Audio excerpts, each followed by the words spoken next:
5 alasan pinjol yang tidak layak untuk kalian bayar ya. Halo guys, welcome back to my channel.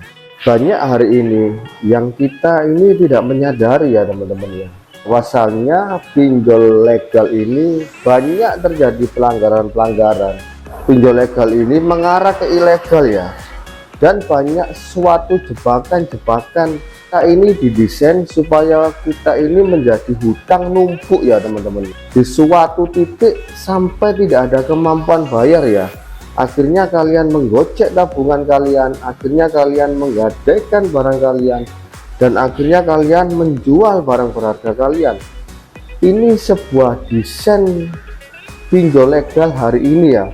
Semakin tahun ke tahun ini regulasi pinjol ini bukannya ramah ke nasabah ya, mereka malah membebankan, dan mereka makin menjebak kita untuk kita ini jatuh terjerat lebih dalam ya.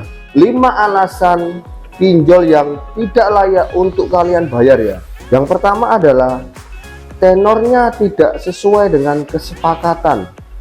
Banyak terjadi ketika kita ini apply dalam pinjaman online, mencari sebuah solusi, atau kita ini mencari tenor yang lebih panjang, minimal sesuai dengan gaji kita. Dan dalam platform ini biasanya ditulis 90 hari ya, tapi ketika kalian ini mengkliknya, tenornya memang 30 hari, tapi periode bayarnya per 14 hari. Apakah ini bukan namanya manipulasi ya? Dengan tenor 14 hari kita akan kalang kabut untuk membayarnya. Alasan yang kedua, pinjol ini tidak layak dibayar adalah belum tanda tangan perjanjian elektronik, tiba-tiba uang sudah masuk. Jika kalian ini sudah pelunasan dan kalian mengajukan pinjaman lagi, belum ada tanda tangan elektronik, tiba-tiba uang kalian ini sudah masuk ke rekening. Atau kita pernah lunas di pinjol, tiba-tiba tanpa kita persetujuan, tanpa kita mengajukan, tiba-tiba dana ini sudah masuk ke rekening kita ya. Alasan yang ketiga, pinjol tidak layak dibayar adalah bunganya tinggi dan berubah-ubah ya. Itu contoh, awal-awal kita meminjam uang mungkin antara 2 juta ya, kemudian kita dikenakan bunga sekitar 500. Berarti kita membayar pokok dan bunga ini 2.500.000. Tapi ketika kita melakukan pelunasan dan kita mengambil di platform pinjol yang sama, bunganya bisa berubah ya. Dari 2 juta bunga ke 500, bisa-bisa bunganya menjadi 700 ya, atau bahkan lebih sampai 1 juta. Jadi pokok pinjaman kita 2 juta, tapi bunganya bisa antara 700 sampai 1 juta ya. Ini membuat kalian ini terjerat lebih dalam ya. Alasan yang keempat, pinjol tidak layak dibayar adalah potongan biaya admin besar di awal ya. Ketika kita meminjam uang di pinjol ya, layanan di depan ini kita sudah mengkalkulasi ya, perhitungannya kayak segini, biaya ini segini, tapi ketika kita memencetnya ini berubah ya. Kadang-kadang kita pinjam 1 juta tapi kita terimanya ini bisa 600 ya, atau bahkan kita ini pinjam 600 terimanya 250 sekian. Ini pinjol legal ya teman-teman ya. Ini sangat besar sekali. Apakah ini tidak disebut dengan pemerasan? Inilah kalian akan jauh lebih terjebak ya. Kemudian alasan pinjol tidak layak dibayar adalah tenornya sangat singkat, dari 30 hari jadi 14 hari. Berbicara dengan pinjol yang istilahnya legalitasnya ini masih terdaftar ya, atau biasa kita sebut aplikasi semi ilegal.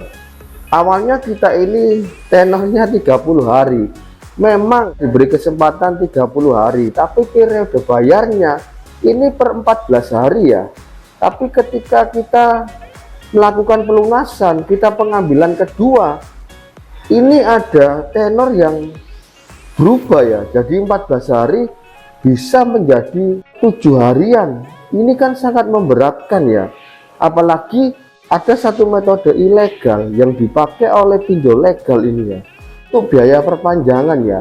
Biaya perpanjangan ini sangat besar ya teman-teman, dan dia tidak mengurangi pokok dari pinjaman kalian, sangat membebani kalian ya. Kalian hanya diberi tempo 1 minggu supaya kalian ini tidak diteror ya.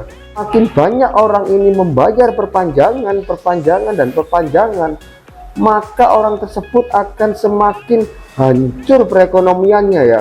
Karena dengan membayar perpanjangan ini, mereka akan mengada-ngadakan suatu biaya ya, atau mereka ini meminjam ke orang lain, menjual asetnya, menggadaikan asetnya.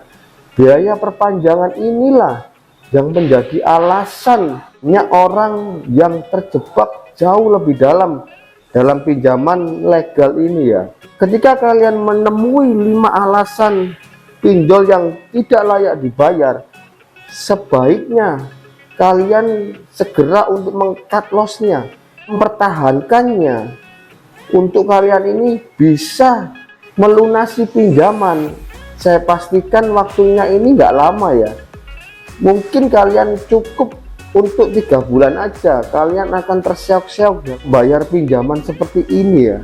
Makanya saya selalu memberikan sebuah alasan pinjol yang tidak layak dibayar ini, sebaiknya Anda mengakhiri di sini, karena semakin banyak Anda ini mengorbankan segalanya, maka semakin pula Anda ini akan mengalami bencana ekonomi kalian. Sekian yang dapat saya sampaikan, mudah-mudahan dengan video ini memberikan satu pengertian dan satu wawasan agar kita ini selalu sigap dan agar kita ini mempunyai suatu sinyal akan jebakan dari pinjaman online ini. Saya Pablo, thank you for watching, see you next video, salam lumer.